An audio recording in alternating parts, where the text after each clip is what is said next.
Alright, this is Unit 2, Lesson 5. We're going to talk about the normal curve and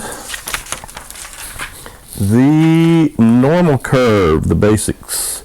You got a set of data, and that when some of the data or some of the measurements occur more than others, and you grind it through this formula for the normal curve, it will produce this bell curve.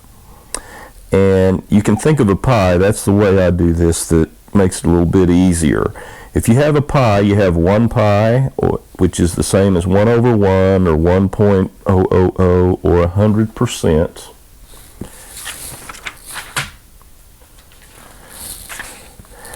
And if you take that pie and you slam it on a countertop, that makes it flat on the bottom. Then you pull both sides of it. You got to use your imagination here. You still have that pie. There's still one pie, still 100% of it, just a different shape. The area under this bell-shaped curve that is produced is the same. It's still 1. It's still 100% of the pie. And this is what happens when you grind this through the normal curve formula. This is what it looks like. And this is a very famous statistical procedure. It's used in science all the time, and it's called the normal curve. So this is what you start with a pie that looks like this. You have 100% of it. You slam it on the countertop, pull the sides, and this is what is produced. And then you put these lines in here. All the yellow, and I use the lemon pie because that is one of my favorites. Chocolate's the best, but lemon's good and the yellow shows up better than the brown. This area under this is called the area under the curve, and there's still 100% of this pie in there. Okay? It's all the same. So this is the pie after you go through these calculations that I'm going to teach you. Now, in the center of that bell curve, there is this area, usually between these two marks, and this is called central tendency, meaning it's the center of this curve. So when scores stay in the middle, it tends to be central tendency. And there's 3 ways that we look at doing that. The first one is the mean, and the mean is in the very center of the normal curve. If I fold along this line, this is a mirror image on this side of this curve on this side. These are the same or equidistant apart, but the very middle is the mean. And to get the mean, you take your average of the measurements. So you take all the measurements that you have, you add them up, and that's what this sum of x is. That's just a fancy E. It's from Greek. So that means sum of x, big X is your raw scores, and n is the number of them. And that will give you the mean or the average.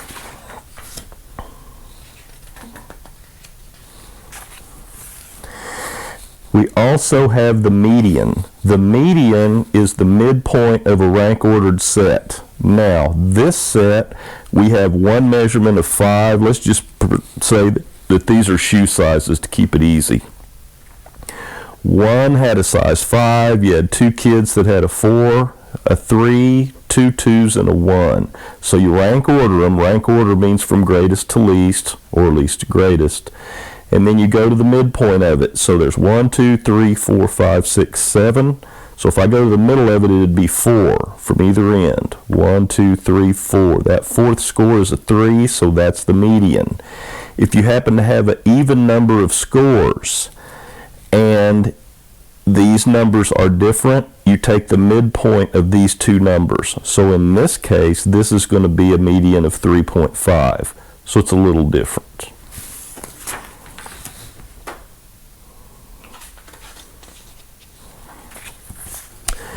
Alright, page 7, what do we got here? The mode. The mode is the most frequently occurring measurement or number. In this case, we have the same set of data, 5, 4, 3 3s, 2 and a 1. Well, it's a little different. But anyway, the one that occurs the most is the 3. So the mode in this one is 3 because it occurs 3 times. Everything else occurs once. In this one, we have 4 that occurs twice and 2 that occurs twice. You can have more than one mode. Okay? It can be bimodal, trimodal, you can have more. In this case, all of them, if there is not one measurement that occurs more than another, they would all be the mode. So in this case, it's 5, 4, and 3.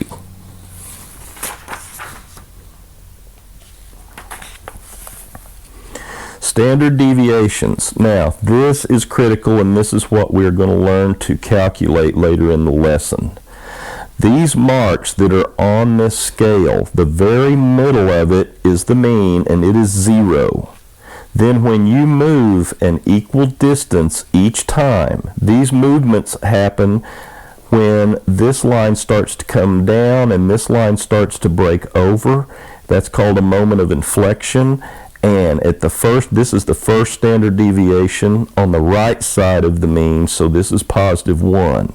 This is the symbol for standard deviation.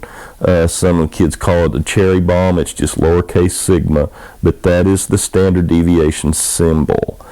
You move one more, it's plus 2 because it is 2 of these deviations from the mean. And then you move one more, it's 3. We go to 3 on both sides, and that's as far as we go.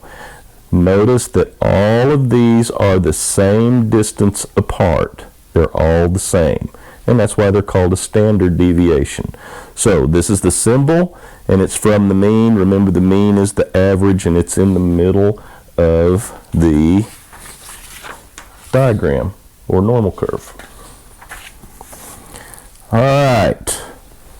Interesting facts about the normal curve. These are constant. They stay the same.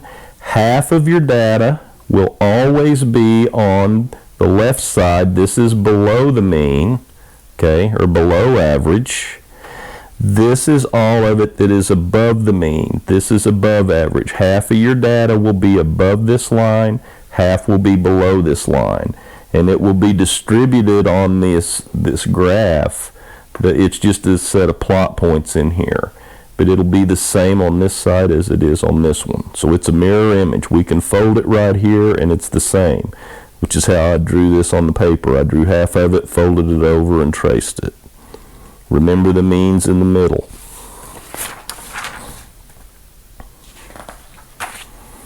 All right, this is a big trick right here.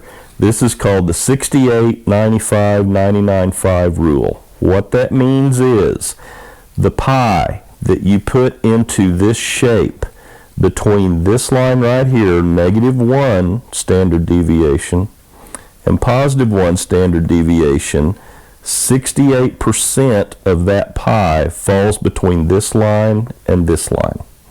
That's the red part, okay? And this plus and minus means plus and minus 1 standard deviation, so that's these 2 marks. You move out one more space, which is the same distance here. You move out again on both sides, so now you're 2 above and below. 95% of that pi, or the data that you collect, when you run it through this formula that we're going to learn, will fall between this mark and this mark. So that's the 95 mark. It's all the blue. And I also put blue dots in here because that does include these 2 areas also. Okay? And then we move one more time, and that's as far as we go in simple statistics and simple science data. And we're doing that green, but 99.5% of that pi, virtually all of it, is between this line, -3, and this line, +3. And it includes all these other sections.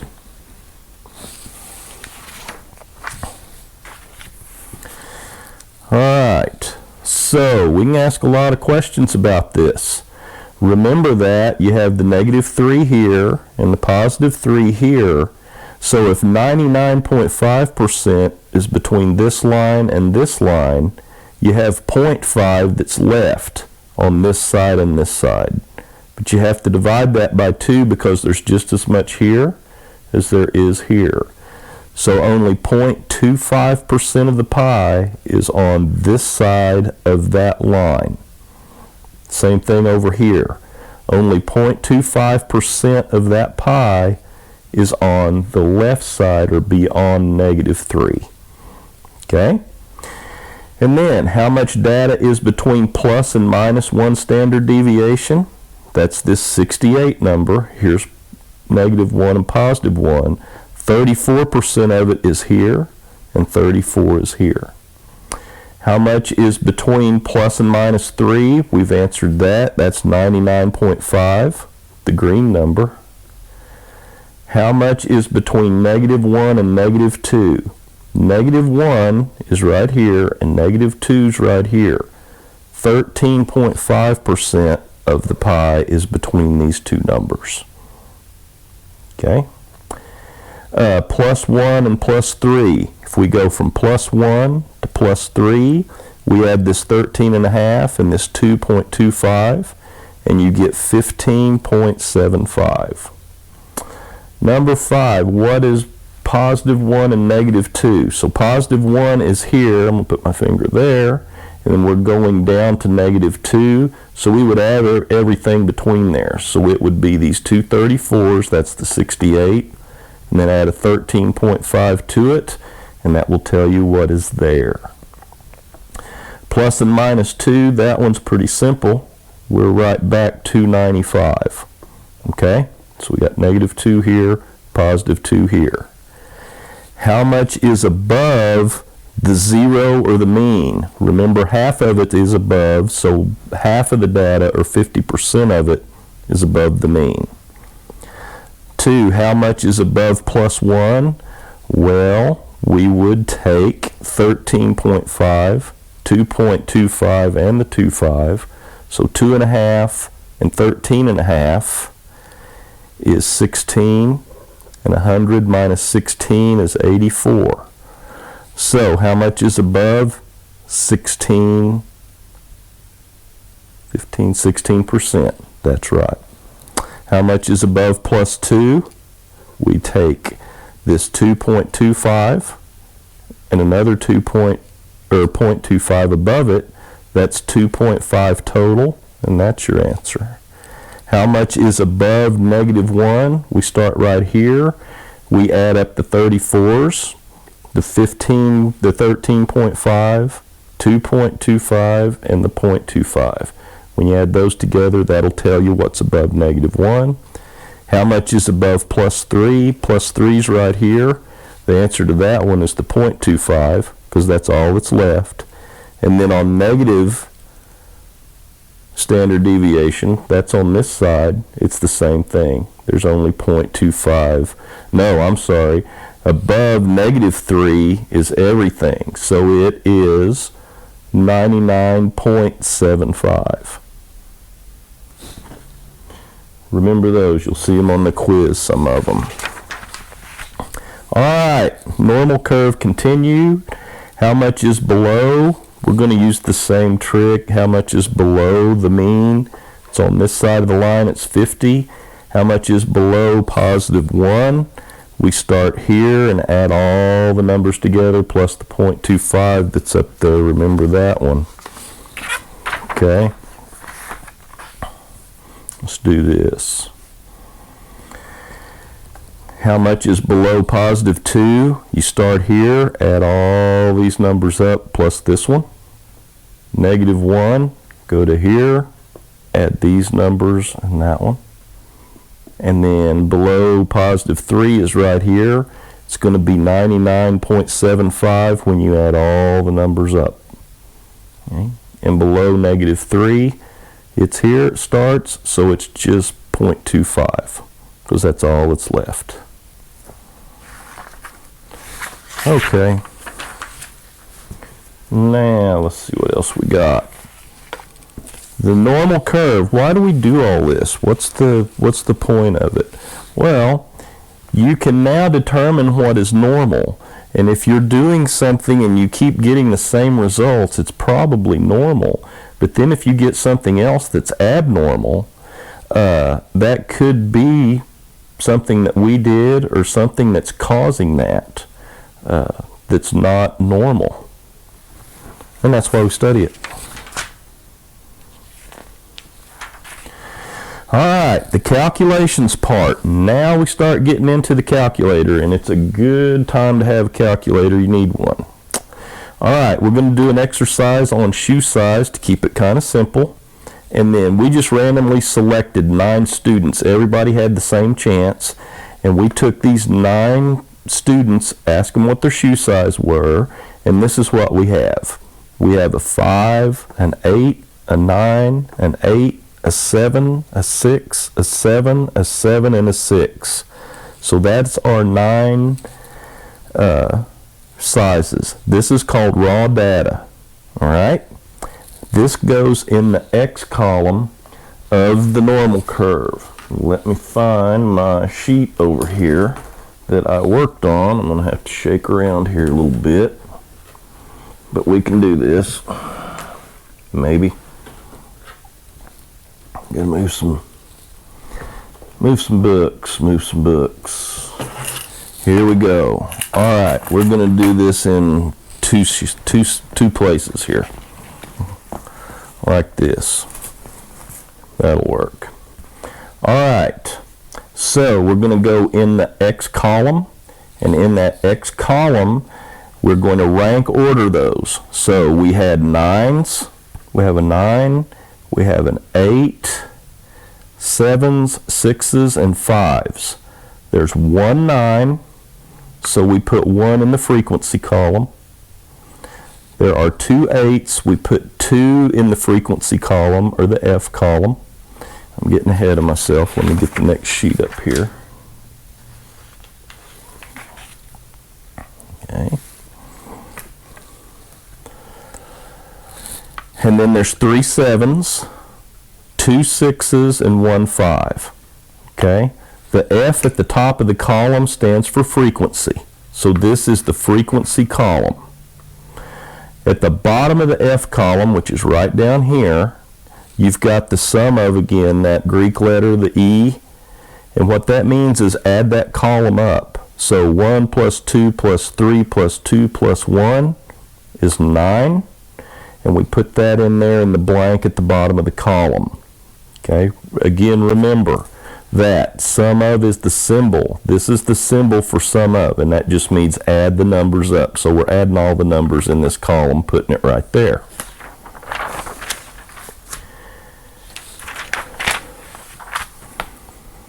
Alright, what do we got next here? It says the header in the third column, here's the third column right here, is f of x. So what this tells you is this is the function, or this is what you're going to do to the numbers in this column. When you have 2 next to each other, f and x, you're going to multiply them together. So 9 times the 1 is 9, 8 times the 2 is 16, 7 times 3 is 21, 6 times 2 is 12, 5 times 1 is 5.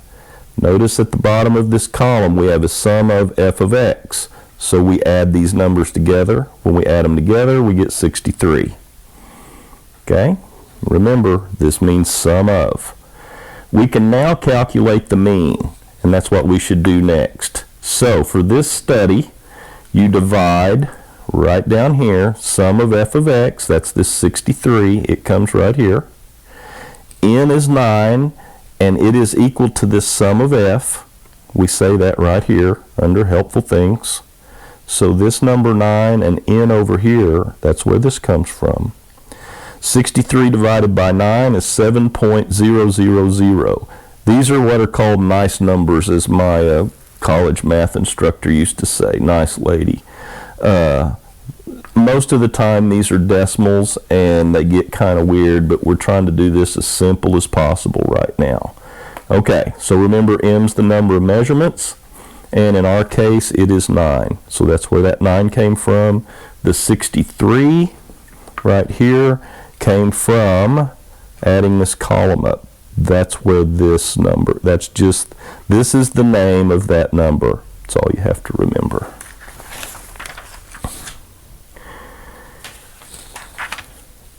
Now, After we get the 7, and this is the calculations that we did, we determine the median. Remember, that's the midpoint. So you're going to rank order that set. When we rank order that set, we list them from greatest to least. That's rank ordered. So there's 1 9. That's where this 9 comes from. There's 2 8s. That's where the 2 8s come from. There's 3 7s, 2 6s, and a 5. So this is a rank ordered set. We go to the middle of it. There's 9 total, so the 5th number is the middle number. 1, 2, 3, 4, 5, and it happens to be 7 in this case. And remember, if it's between numbers, if the midpoint, if there's an even number, you take the 2 in the middle. If they're the same, it's that number. If there's one greater than the other, you then average those 2 to get that midpoint for the median. That's the median.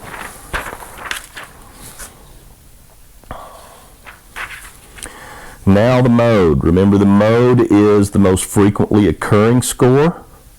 In the study for us, it's 7 because there are 3. Whatever number is the greatest in the frequency, that is the mode. You can have more than one mode. Remember that. Now, fill out these 3 columns. All you're going to do in these 3 columns is do what it tells you. X minus X bar means you're going to take this X and you are going to subtract the mean from it.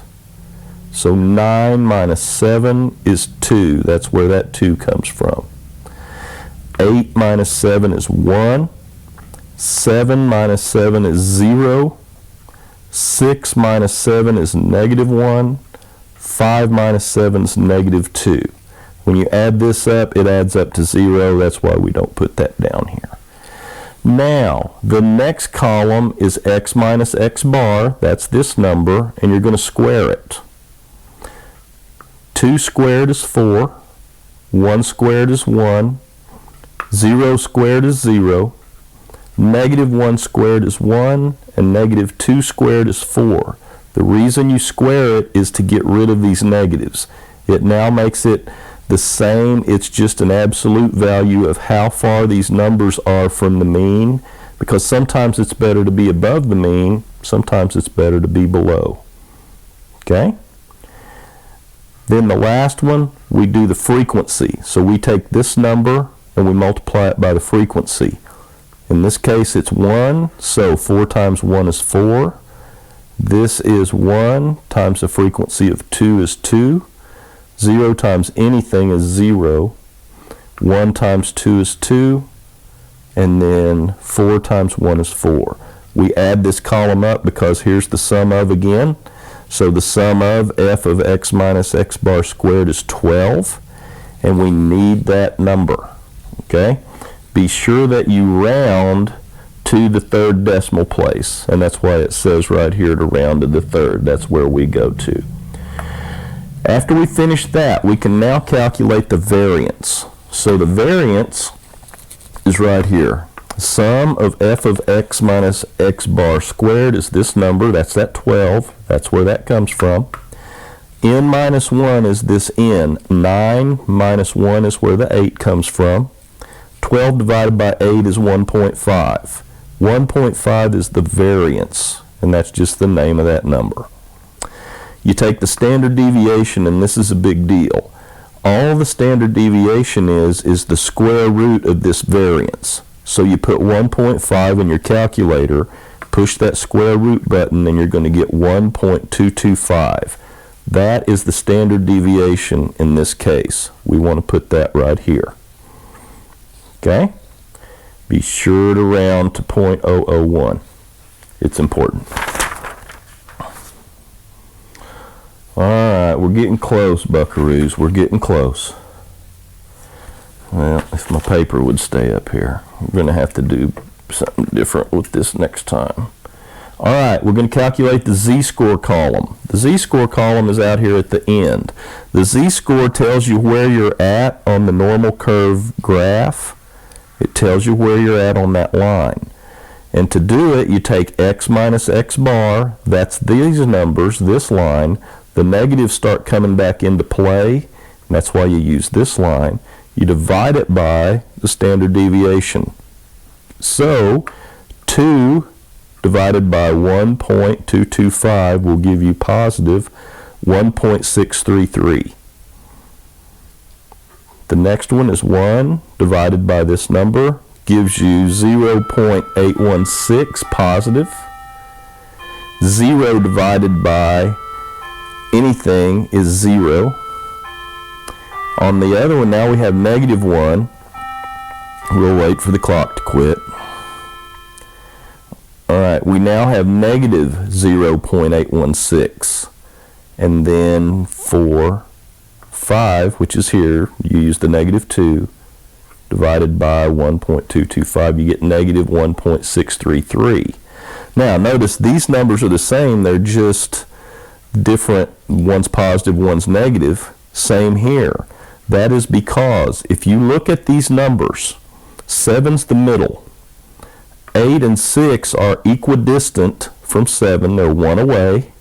They're the same number of frequency, meaning the same number of them are in here. 9 and 5 are the same distance from 7, but 9 is above and 5 is below. So that's why their z-scores are the same. 1.633 means that thing's going to be about right here between positive 1 and positive 2, a little over halfway. Same thing on the bottom for this one. A negative 1.633 would be about right there. Okay? We can fill that out. Now, and that's what we talked about here. Sometimes it's better to be above the mean, like your salary for your job. If you make more money in America, it tends to be better almost all the time. And then sometimes it's better to be below the mean, like an average adult weight. If you're an old guy like me, it is more healthy to be slightly below the average American weight than it is to be above it, until you get to the extremes. If you get to where you're very, very thin, then it's not good. All right, we're about done. We're moving on. All right, the next thing we do is we're going to fill out the standard deviation values. That's these numbers down here. So start with X bar. X bar is always right in the middle, and that is 7.000. This number goes right there. We're then going to move above the mean, and we're going to add a standard deviation. So I take 7, and I add this number to it, 1.225. That's one standard deviation above the mean. I add another one to it, so I take 8.225. I add another standard deviation. That's where this 9.450 comes from.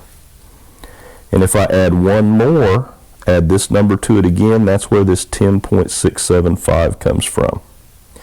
Flipping over to the other side, I take 7, and this is below the mean, so I have to subtract this standard deviation, and that's where 5.775 comes from. 7 minus 1.225 gives you 5.775. Subtract this number again, and I'm 2 standard deviations below. And one more time, and I'm at 3.325. That's where those numbers come from, and you're filled out. That's it.